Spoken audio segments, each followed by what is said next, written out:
저기, 너 누구니? 왜, 우리 아들이랑 똑같이 생긴 거지? 한도연 회장의 입술이 파르르 떨렸습니다. 7년째 같은 날 같은 시간에 찾아온 이 묘지는 언제나 고요했습니다. 오직 바람 소리와 새소리만이 아들 서준이를 위로해 주던 곳이었죠. 그런데 오늘은 달랐습니다.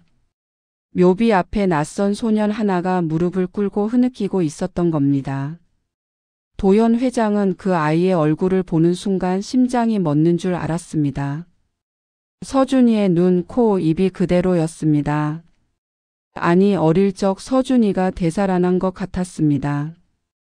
옆에 서 있던 부인 혜란 여사는 다리에 힘이 풀려 비틀거렸고 도연 회장이 황급히 부축해야 했습니다. 더욱 놀라운 건 그 아이 손에 쥐어진 별 모양 목걸이였습니다. 서준이가 어릴 때 늘 가지고 다니던 바로 그 목걸이였습니다. 소녀는 떨리는 목소리로 말했습니다. 여기 제 아빠예요. 제 이름은 한지혁이에요.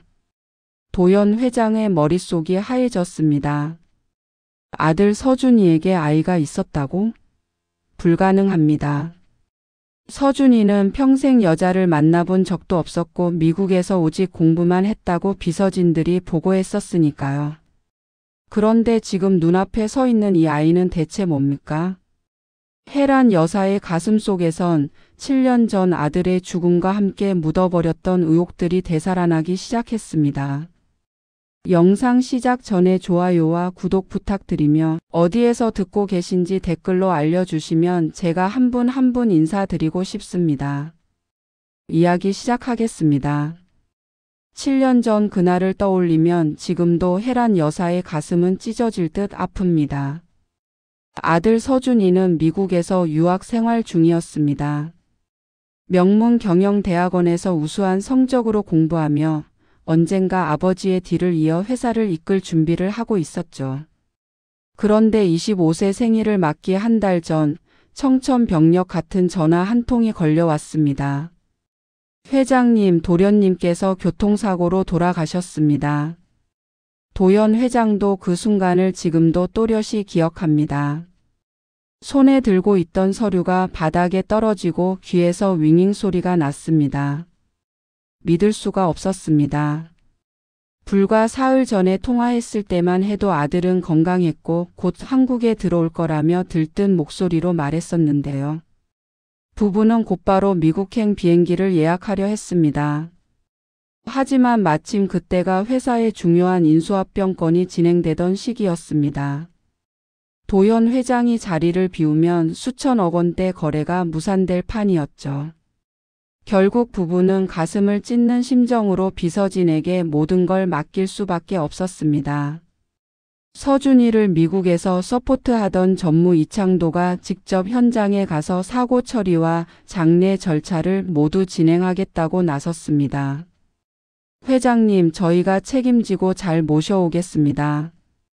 회장님께서는 회사 일에만 집중하십시오. 창도 전무의 말을 믿고 부부는 한국에서 아들을 기다렸습니다. 그렇게 이틀 후 서준이는 차갑게 식은 채로 돌아왔습니다. 마지막으로 본 아들의 얼굴은 평온했습니다. 교통사고로 죽었다고 했는데 얼굴에 상처 하나 없었죠. 혜란 여사는 그때부터 뭔가 이상하다고 느꼈습니다. 여보, 교통사고였다면서요? 왜 이렇게 깨끗한 거예요? 사고 직후 바로 응급처치를 받았다고 하지 않았소. 그만 생각합시다. 도연 회장은 더 이상 캐묻지 말라는 듯 말을 끊었습니다. 사실 그도 의문이 들었지만 아들을 잃은 슬픔이 너무 커서 다른 생각을 할 여유가 없었습니다. 장례를 치르고 나서 혜란 여사는 아들의 유품을 정리하다가 더 큰 의문에 부딪혔습니다. 서준이의 휴대폰 통화 기록과 문자 기록이 사고 전 48시간치가 통째로 삭제되어 있었던 겁니다. 그것도 깔끔하게 마치 누군가 의도적으로 지운 것처럼요.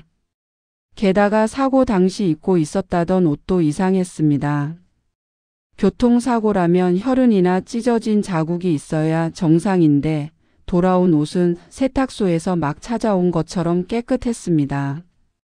혜란 여사는 창도 전무를 따로 불러 물었습니다. 전무님, 서준이 사고 현장은 직접 보셨어요? 네, 여사님. 제가 직접 확인했습니다. 그럼 동승자는 없었나요? 주변 사람들 말로는 누군가와 함께 있었다던데. 창도 전무의 눈빛이 순간 흔들렸습니다. 그러나 곧 침착한 표정으로 돌아왔습니다. 그건 근거 없는 소문입니다. 도련님은 혼자 운전하시다가 사고를 당하셨습니다. 하지만 혜란 여사의 의심은 쉽게 가라앉지 않았습니다. 밤마다 아들 생각을 하며 눈물을 흘리던 그녀는 남편에게 다시 한번 미국 현지 조사를 해보자고 제안했습니다. 여보, 뭔가 이상해요. 휴대폰 기록도 이상하고 옷도 이상하고 누가 뭔가 숨기고 있는 것 같아요. 그만하시오. 도연 회장이 처음으로 부인에게 소리를 질렀습니다. 그의 눈에는 피로와 절망이 가득했습니다. 이미 떠난 아이를 붙잡고 있어봤자 뭐가 달라지겠소. 그냥 이대로 보내줍시다. 결국 혜란 여사는 입을 다물 수밖에 없었습니다. 그렇게 7년이란 세월이 흘렀습니다. 부부는 매년 아들의 기일이면 묘지를 찾았고 그때마다 가슴속 의문은 조금씩 커져만 갔습니다. 그리고 오늘 바로 그 묘지에서 서준이를 꼭 닮은 소년을 만난 겁니다. 혜란 여사는 깨달았습니다. 7년 전 자신의 직감이 틀리지 않았다는 것을요. 그리고 이제는 더 이상 침묵하지 않겠다고 반드시 진실을 밝혀내겠다고 마음먹었습니다. 도연 회장은 천천히 소년에게 다가갔습니다. 너무 급하게 다가가면 아이가 놀라 도망칠 것 같았습니다. 가슴이 두근거렸습니다. 이 아이가 정말 서준이의 아들이라면 이건 기적이었습니다. 얘야, 무서워하지 마라. 우리는 나쁜 사람이 아니란다. 소년 지혁이는 눈물 범벅이 된 얼굴로 부부를 올려다봤습니다. 그 눈빛에서 두려움과 그리움이 동시에 느껴졌습니다. 혜란 여사는 참았던 눈물이 터져 나왔습니다. 저 눈이 서준이 눈과 똑같았습니다. 어릴 적 서준이가 무서운 꿈을 꾸고 엄마를 찾을 때 바로 저런 눈빛이었죠. 지혁이는 떨리는 손으로 작은 가방에서 뭔가를 꺼냈습니다. 낡고 구겨진 사진 한 장이었습니다. 도연 회장이 그 사진을 받아들고는 숨이 멎는 줄 알았습니다. 사진 속에는 아들 서준이가 환하게 웃고 있었습니다. 그것도 한 번도 본 적 없는 행복에 겨운 표정으로요. 그리고 서준이 옆에는 청순한 인상의 젊은 여자가 다정하게 기대어 있었습니다. 이게 대체? 도연 회장의 목소리가 떨렸습니다. 사진 속 서준이는 미국에서 보냈던 어떤 사진보다도 행복해 보였습니다. 비서진들이 보내온 사진들 속 서준이는 늘 단정하고 진지한 표정이었는데 이 사진 속 서준이는 마치 다른 사람 같았습니다. 이분이 누구시니? 혜란 여사가 사진 속 여자를 가리키며 물었습니다. 엄마예요. 지혁이가 작은 목소리로 대답했습니다. 엄마가 한국에 가게 되면 꼭 여기를 가보라고 했어요. 아빠가 계시는 곳이라면서요. 소녀는 사진을 뒤집어 보여줬습니다. 뒷면에는 서툰 한글로 이곳 묘지의 주소가 적혀 있었습니다. 글씨체가 떨리고 흐릿했습니다. 마치 몹시 아픈 사람이 마지막 힘을 다해 쓴 것 같았죠. 엄마는 어디 있니? 혜란 여사가 애타는 목소리로 물었습니다. 이 여자를 만나면 모든 진실을 알 수 있을 것 같았습니다. 지혁이의 눈에서 또다시 눈물이 흘러내렸습니다. 엄마는 한 달 전에 돌아가셨어요. 미국에서요. 병 때문에. 그 말에 혜란 여사가 비틀거렸습니다. 도연 회장이 황급히 부인을 붙들었습니다. 진실에 한 발짝 다가선 것 같았는데 그 진실을 말해줄 사람이 이미 세상을 떠났다니요. 엄마가 많이 아프셨어요. 기침을 너무 많이 하셔서. 그런데 병원에 가지 못하셨어요. 우리는 돈이 없었어요. 신분증도 없었어요. 지혁이의 말에 부부의 가슴이 찢어졌습니다. 손주가 그런 환경에서 자랐다니, 서준이의 여자가 제대로 된 치료도 받지 못하고 죽었다니요. 그래서 내가 한국에 오게 된 거구나. 도연 회장이 중얼거렸습니다. 아마도 불법 체류자였던 모자가 엄마의 사망 후 추방되어 한국으로 온 듯 했습니다. 듣다 보니 정말로 서준이의 아들일 가능성이 높아 보였습니다. 도연 회장이 무릎을 꿇고 지혁이와 눈높이를 맞췄습니다. 지혁아, 우리가 너를 도와주고 싶구나. 내 엄마에 대해서 그리고 내 아빠에 대해서 더 알고 싶은데. 그런데 그때였습니다. 지혁이의 표정이 갑자기 굳어지더니 황급히 사진을 낚아챘습니다. 안 돼요. 엄마가 그러셨어요. 한국 사람들을 조심하라고. 아빠처럼 죽을 수도 있다고. 뭐라고? 도연 회장의 얼굴이 창백해졌습니다. 아빠처럼 죽는다니 그게 무슨 소리냐?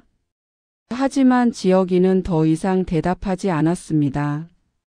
겁에 질린 표정으로 사진을 가슴에 꼭 껴안고는 뒤도 돌아보지 않고 달려갔습니다. 도연 회장이 뒤따라 가려 했지만 혜란 여사가 남편의 팔을 붙잡았습니다. 여보, 저 아이 놓치면 안 돼요. 하지만 지금 쫓아가면 더 무서워할 거예요.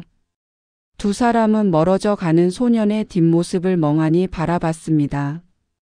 혜란 여사의 머릿속은 혼란스러웠습니다. 저 아이가 서준이를 닮은 건 우연이 아니었습니다. 그리고 아이 엄마가 남긴 말, 아빠처럼 죽을 수도 있다는 그 말은 대체 무슨 의미일까요? 도연 회장은 7년 전 자신이 묻어버렸던 의문들이 한꺼번에 되살아나는 걸 느꼈습니다. 48시간 동안 지워진 통화 기록, 깨끗했던 옷, 동승자 소문, 그리고 지금 이 소년. 만약 저 아이가 정말 서준이의 아들이라면 아들의 죽음은 단순한 사고가 아니었을지도 모릅니다. 여보. 혜란 여사가 떨리는 목소리로 남편을 불렀습니다. 우리 아들이 정말 사고로 죽은 게 맞을까요? 도연 회장은 대답하지 못했습니다. 하지만 그의 눈빛은 이미 결심으로 가득 차 있었습니다. 이제는 진실을 밝혀야 할 때였습니다. 아무리 무섭고 끔찍한 진실이라 해도 반드시 알아내야 했습니다. 그날 밤 도연 회장은 잠을 이룰 수 없었습니다. 침대에 누워서도 계속해서 그 소년의 얼굴이 떠올랐습니다. 새벽 4시가 되자 더 이상 참을 수 없어 일어나 서재로 향했습니다. 그리고 오래전 신뢰할 만한 인맥으로부터 연락처를 받아둔 사설 탐정에게 전화를 걸었습니다. 한지혁이라는 소년을 조사해 주십시오. 10살 정도 되는 아이인데 최근에 미국에서 한국으로 들어왔을 겁니다. 사흘 후 탐정으로부터 첫 보고가 왔습니다. 도연 회장과 혜란 여사는 호텔 라운지에서 탐정을 만났습니다. 회사 사람들 눈을 피하기 위해서였죠. 한지혁 군은 정확히 7살입니다. 미국에서 쭉 살았던 게 맞고요. 어머니와 함께 불법 체류자 신분이었습니다. 탐정이 서류 몇 장을 펼쳐 보였습니다. 출생 신고가 되어 있지 않았습니다. 아마 불법 체류 신분 때문에 병원이나 관공서를 피했던 것 같습니다. 어머니가 한 달 전 사망한 후 불법 체류 문제가 드러나면서 한국 대사관을 통해 추방 조치되었고 현재 서울의 한 고아원에 머물고 있습니다. 혜란 여사의 눈에 눈물이 고였습니다. 손주가 고아원에 있다니요. 당장이라도 달려가서 데려오고 싶었지만 도연 회장이 부인의 손을 꽉 잡았습니다. 아직 확실한 게 아니었습니다. 먼저 진실을 밝혀야 했습니다. 그리고 회장님, 제가 미국 쪽 조사도 진행했는데요. 탐정의 표정이 심각해졌습니다. 7년 전 기댁 아드님의 유학 생활에 대해 비서진들이 보고한 내용과 실제가 많이 다릅니다. 무슨 소리요? 도연 회장의 목소리가 낮아졌습니다. 비서진 말로는 서준 도련님께서 기숙사에서 생활하시며 공부에만 전념하셨다고 했죠. 여자 관계도 전혀 없고 파티 같은 것도 참석하지 않으셨다고요. 그렇소. 창도 전무가 매달 그렇게 보고했어. 거짓말입니다. 탐정의 단호한 말에 부부는 숨을 죽였습니다. 도련님은 기숙사가 아니라 학교 근처에 따로 집을 얻어서 생활하고 계셨습니다. 그것도 꽤 괜찮은 아파트였습니다. 그리고 여자친구가 있었습니다. 같은 과 한국인 학생이었고 이름은 김지연이었습니다. 혜란 여사가 입을 막았습니다. 서준이에게 여자친구가 있었다니요? 왜 아무도 그 사실을 알려주지 않았던 걸까요? 탐정은 계속해서 설명했습니다. 한국에 들어와 있는 도련님의 대학 동기들을 인터뷰했습니다. 그들 말로는 서준 도련님과 김지연 씨는 캠퍼스 커플로 유명했다고 합니다. 늘 함께 다니셨고 서로를 아꼈다고 하더군요. 도연 회장의 주먹이 떨렸습니다. 7년 동안 자신들은 도대체 무엇을 믿고 있었던 걸까요? 그런데 이상한 점이 있습니다. 사고 나기 한 달 전쯤부터 도련님이 뭔가 초조해 하셨다고 합니다. 김지연 씨와 함께 몸을 숨기듯 도망갈 준비를 하는 것 같았다는 증언도 있었습니다. 도망을? 왜? 그건 아직 파악하지 못했습니다. 하지만 김지연 씨의 절친한 친구를 찾아냈습니다. 그 친구에게서 들은 이야기가 충격적입니다. 탐정이 잠시 말을 멈췄습니다. 마치 다음 말을 꺼내기 망설여지는 것처럼요. 말해보시오. 도연 회장이 재촉했습니다. 김지연 씨가 사라지기 직전 서준 도련님 회사 측에서 누군가가 찾아왔다고 합니다. 그 사람이 김지연 씨를 만나서 협박했다고 하더군요. 더 이상 서준을 만나지 말라고요. 혜란 여사의 얼굴이 새하얘졌습니다. 그게 누구죠? 친구 말로는 나이 지긋한 한국인 남자였고 회사 임원처럼 보였다고 합니다. 김지연 씨는 그 일 이후로 겁을 먹은 채 학교도 거의 나오지 않았답니다. 도연 회장의 머릿속에 한 사람의 얼굴이 떠올랐습니다. 창도 전무. 당시 서준이를 담당했던 바로 그 사람이었습니다. 그리고 마지막으로 서준 도련님이 돌아가시던 날 김지연 씨가 주변 사람들에게 이렇게 말했다고 합니다. 탐정이 노트를 펼쳐 보였습니다. 큰일이 생겼다. 누군가 우리를 미행하고 있다. 그 말을 끝으로 김지연은 종적을 감췄고 그 후로는 아무도 그녀를 보지 못했다고 했습니다. 6개월쯤 후 임신한 모습으로 한번 목격되었다가 그 후로는 완전히 사라졌다는 것이었습니다. 도연 회장은 의자 등받이에 깊이 기댔습니다. 모든 퍼즐 조각이 맞춰지기 시작했습니다. 아들의 죽음은 사고가 아니었습니다. 누군가 계획적으로 아들을 그리고 그 여자를 제거하려 했던 겁니다. 그리고 그 배후에는 자신이 믿었던 사람이 있었습니다. 혜란 여사가 떨리는 목소리로 물었습니다. 여보, 우리가 우리 아들을 지키지 못한 거예요? 도연 회장은 부인의 손을 꽉 잡았습니다. 그의 눈에는 분노와 슬픔 그리고 후회가 뒤섞여 있었습니다. 이제라도 진실을 밝혀야 하오. 그리고 우리 손주를 반드시 지켜내야 합니다. 그날 밤 도연 회장은 중대한 결심을 했습니다. 이 사건을 정식으로 경찰에 의뢰하기로요. 물론 회사 비서진에게는 비밀로 하면서요. 믿었던 사람에게 배신당한 상처는 깊었지만 이제는 진실을 마주할 때였습니다. 도연 회장은 신뢰할 수 있는 경찰 간부를 통해 비밀리에 수사를 의뢰했습니다. 회사 내부 사람들이 알면 증거를 인멸할 수 있었기 때문입니다. 특히 창도 전무에게는 절대 들키면 안 됐습니다. 이 사건은 극비로 진행해 주십시오. 회사 비서진은 일절 접촉하지 말아 주시고요. 알겠습니다, 회장님. 저희가 조심스럽게 진행하겠습니다. 수사가 시작되고 일주일 후 경찰로부터 긴급 연락이 왔습니다. 도연 부부는 경찰서 비공개 조사실로 향했습니다. 담당 형사의 표정이 심각했습니다. 회장님, 저희가 7년 전 사건을 재조사하던 중 결정적인 증거를 발견했습니다. 형사가 컴퓨터 화면을 돌려 보였습니다. 거기에는 미국 현지 병원의 의료 기록이 떠 있었습니다. 김지연 씨가 서준 도련님 사망 8달 후 미국의 한 병원에서 유전자 검사를 받았습니다.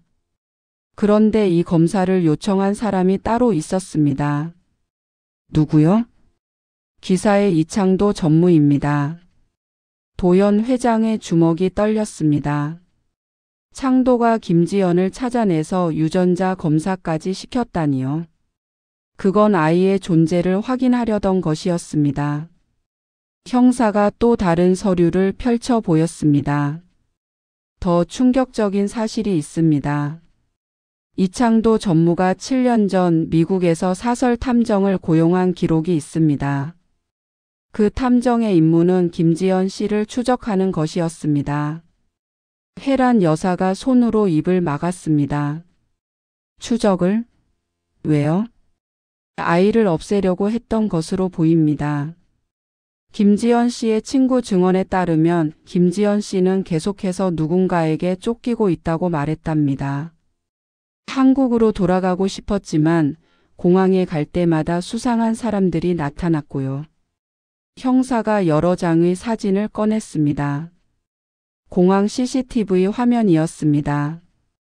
이건 5년 전 로스앤젤레스 공항입니다. 여기 보이는 여성이 김지연 씨이고 저 뒤에 있는 남자가 이창도 전무가 고용한 사설 탐정입니다. 사진 속 김지연은 어린아이를 안고 황급히 공항을 빠져나가고 있었습니다. 그 뒤로 한 남자가 따라가는 모습이 선명하게 찍혀 있었습니다. 김지연 씨는 결국 한국행을 포기하고 불법 체류자로 미국에 남았습니다. 병원도 제대로 가지 못했고요. 그렇게 숨어 지내다가 결국 폐병으로 사망했습니다. 도연 회장은 의자에 주저앉았습니다. 아들의 여자가 손주의 엄마가 그렇게 도망 다니다가 죽었다니요. 그것도 자신의 회사 사람 때문에요. 이창도를 체포해 주십시오. 당장요. 이미 체포 영장을 발부받았습니다. 지금 바로 움직이겠습니다. 그날 저녁 창도 전무는 회사에서 체포되었습니다. 경찰이 사무실로 들이닥쳤을 때 그는 서류를 황급히 찍고 있었습니다. 증거 인멸을 시도한 것이었죠. 조사실에서 창도는 처음에는 부인했습니다. 하지만 경찰이 확보한 증거들이 하나씩 제시되자 결국 입을 열었습니다. 나는 회사를 위해서 했다. 창도가 소리쳤습니다. 서준 도련님이 그 여자와 결혼하고 아이까지 낳는다면 회사에 큰 타격이었다. 내가 회사를 위해 얼마나 애썼는데 그런 애송이가 회사의 주인이 되다니. 그리고 그 자식까지. 난 노예냐? 도연 회장이 조사실 유리창 너머에서 이 모습을 지켜보고 있었습니다. 그의 얼굴은 분노로 일그러져 있었습니다. 그래서 당신이 한서준 씨를 죽인 겁니까? 경찰관이 물었습니다. 창도의 입에서 충격적인 고백이 터져 나왔습니다. 내가 직접 죽인 건 아니지. 한서준이 그 여자와 함께 도망가려 한다는 걸 알았다. 그래서 차를 좀 손보라고 지시했을 뿐이다. 혜란 여사가 그 자리에서 쓰러졌습니다. 도연 회장이 황급히 부인을 부축했지만 그 자신도 다리에 힘이 풀려 비틀거렸습니다. 창도는 계속해서 말했습니다. 내가 후계자인 서준을 그렇게 처리했는데 그 아이가 살아있으면 모든 게 물거품이 되잖아. 그래서 김지연을 계속 추적했다. 후안을 없애려고 했다. 하지만 그 여자가 끈질기게 도망 다녔다. 결국 실패했지만 그래도 한국에 못 들어오게는 막았다. 조사실은 무거운 침묵에 잠겼습니다. 창도의 고백을 듣던 경찰관들도 경악을 금치 못했습니다. 자신의 출세를 위해, 회사를 위해서라는 명분으로 사람을 죽이고 어린아이와 엄마를 죽음으로 몰아넣은 것이었습니다. 당신은 악마요. 도연 회장이 떨리는 목소리로 중얼거렸습니다. 내가 그렇게 믿었던 사람이 내 아들을 죽인 살인자였다니. 창도는 고개를 떨구었지만 후회하는 기색은 없었습니다. 그의 눈에는 오히려 자신이 회사를 위해 희생했다는 왜곡된 신념만이 가득했습니다. 경찰은 추가 조사를 통해 창도의 또 다른 범죄들도 밝혀냈습니다. 회사 비리 횡령, 불법 자금 조성까지 안 썩은 곳이 없었습니다. 그동안 도연 회장의 신임을 이용해 온갖 불법 행위를 저질러 왔던 것이었습니다. 도연 회장은 그날 밤 처음으로 사람들 앞에서 울었습니다. 7년 동안 참아왔던 슬픔과 분노 그리고 자책감이 한꺼번에 터져 나왔습니다. 자신이 믿었던 사람이 아들을 죽였고 자신이 회사 일에만 매달려 있는 사이 손주와 며느리 될 사람이 죽음의 공포 속에서 도망 다녔습니다. 미안하다 서준아. 아빠가 너를 지켜주지 못했구나. 창도 전무에 대한 조사가 깊어질수록 더 많은 범죄 사실이 드러났습니다. 경찰은 그의 사무실과 집을 압수수색했고 거기서 나온 증거들은 충격적이었습니다. 회사 자금을 빼돌린 횡령 기록, 뇌물수수 증거, 그리고 서준 살해를 청부한 대가로 건넨 돈의 송금 내역까지 모두 나왔습니다. 검찰은 창도를 살인, 살인교사, 횡령, 배임 등 여러 혐의로 기소했습니다. 재판이 시작되자 언론이 들끓었습니다. 대기업 임원이 후계자를 살해했다는 사실에 온 나라가 경악했죠. 피고인 이창도는 피해자 한서준을 계획적으로 살해하고 그의 연인과 아이까지 위해를 가하려 한 죄로 징역 30년을 선고합니다. 판사의 선고가 떨어지자 방청석의 도연 부부는 서로를 껴안고 울었습니다. 정의가 구현되는 순간이었습니다. 창도는 법정을 나서며 고개도 들지 못했습니다. 재판이 끝난 다음 날 도연 회장과 혜란 여사는 지혁이가 있는 고아원을 찾아갔습니다.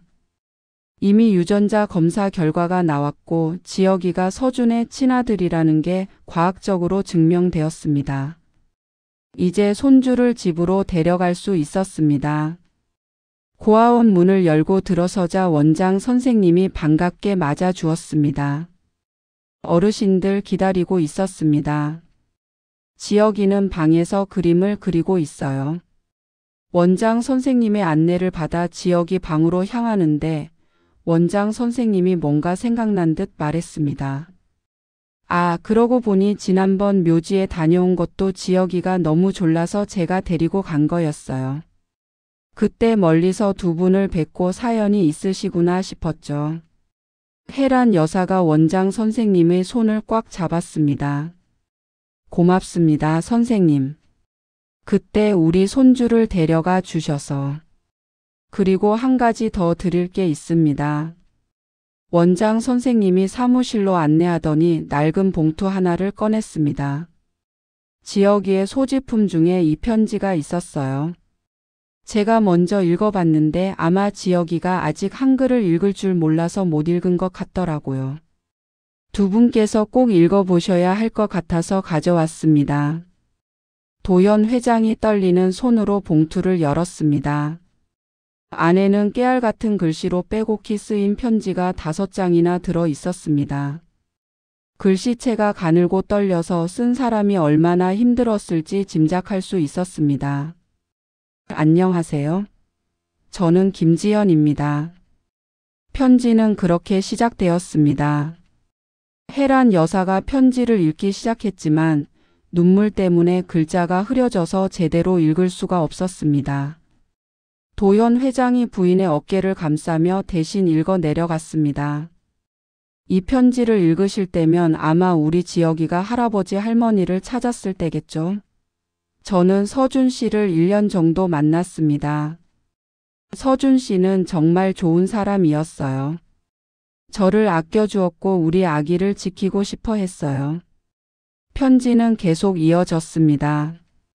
지연은 서준과의 만남, 임신 사실을 알게 된 순간, 그리고 누군가로부터 협박받기 시작한 일들을 담담하게 적어 놓았습니다.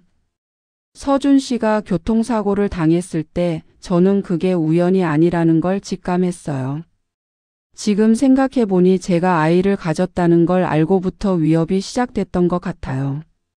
서준 씨는 저와 아기를 지키려고 했어요. 함께 도망가자고 했죠. 하지만 그 전에 사고가 났어요. 편지의 마지막 부분에는 이렇게 적혀 있었습니다. 아버님, 어머님, 제가 이 편지를 쓰고 있는 지금도 몸이 많이 아픕니다. 아마 오래 버티지 못할 것 같아요. 병원에 가고 싶지만 우리는 불법 체류자라서 갈 수가 없어요. 하지만 괜찮아요. 우리 지혁이만 살 수 있다면요. 제발 우리 지혁이를 지켜주세요. 서준 씨 대신 이 편지를 들고 간 우리 지혁이를 안아주세요. 지혁이에게는 아빠가 정말 좋은 사람이었다고 말해주세요. 부탁드립니다. 편지를 다 읽은 도연 회장은 그 자리에서 주저앉아 울었습니다. 혜란 여사도 남편의 등을 어루만지며 함께 눈물을 흘렸습니다. 지연은 죽는 순간까지도 아이만 생각했던 거였습니다. 서준이도 마찬가지였겠죠. 자신의 아이를 지키기 위해 끝까지 싸웠을 것입니다. 원장 선생님이 조용히 물러나고 부부는 한참을 그렇게 앉아 있었습니다. 모든 슬픔과 분노 그리고 후회를 눈물로 쏟아내면서요. 한참 후 두 사람은 지혁이 방으로 향했습니다. 문을 열자 지혁이가 바닥에 앉아 크레파스로 그림을 그리고 있었습니다. 그림 속에는 남자 어른 하나, 여자 어른 하나, 그리고 작은 아이 하나가 손을 잡고 있었습니다. 지혁아. 혜란 여사가 부르자 지혁이가 고개를 들었습니다. 묘지에서 봤던 그 소년이었습니다. 서준이를 닮은 손주였습니다. 할머니, 할아버지. 지혁이가 조심스럽게 말했습니다. 도연 회장이 무릎을 꿇고 지혁이와 눈높이를 맞췄습니다. 지혁아, 우리가 늦었구나. 정말 미안하다. 이제 다시는 너를 혼자 두지 않을 거야. 우리 집으로 가자. 지혁이의 눈에 눈물이 고였습니다. 정말요? 저를 데려가 주실 거예요? 그럼 넌 우리 손주니까. 소중한 우리 가족이야. 혜란 여사가 지혁이를 꽉 안아 주었습니다. 지혁이는 할머니 품에 안긴 채 한참을 울었습니다. 7년 동안, 아니 평생을 가족 없이 외롭게 살았던 아이였습니다. 이제야 진짜 가족을 만난 것이었습니다. 그날 저녁 지혁이는 도연 회장의 집으로 왔습니다. 큰 저택이 낯설었지만 할아버지와 할머니가 곁에 있으니 무섭지 않았습니다. 혜란 여사는 지혁이를 위해 서준이의 어린 시절 방을 새로 꾸며 주었습니다. 그리고 서준이의 사진들을 벽에 붙여 주었습니다. 지혁아, 이 사람이 내 아빠야. 정말 훌륭한 사람이었어. 너를 많이 사랑했을 거야. 지혁이는 아빠 사진을 한참 들여다보았습니다. 그리고 작은 목소리로 말했습니다. 아빠 보고 싶어요. 도연 회장이 지혁이의 머리를 쓰다듬었습니다.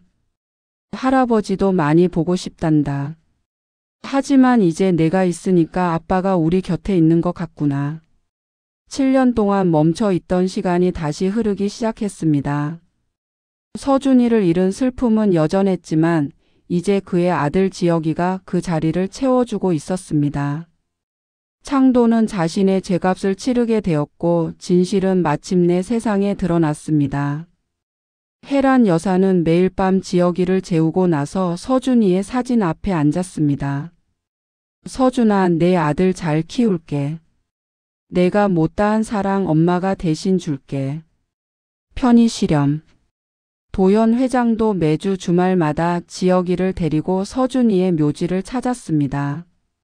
지혁이는 묘비 앞에 앉아 아빠에게 한 주 동안 있었던 일들을 이야기했습니다.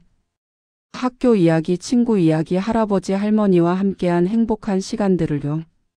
그렇게 1년이 흘렀습니다.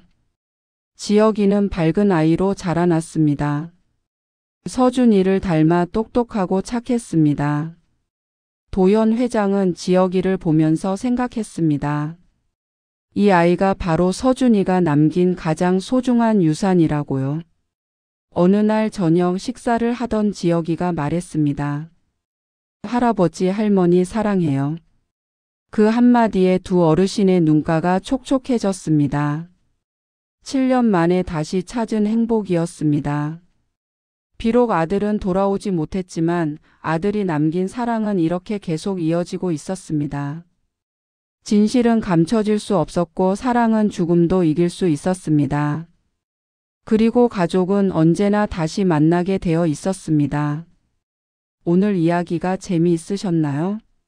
구독과 좋아요는 저에게 큰 힘이 됩니다. 저는 더 재미있는 이야기로 찾아뵙겠습니다.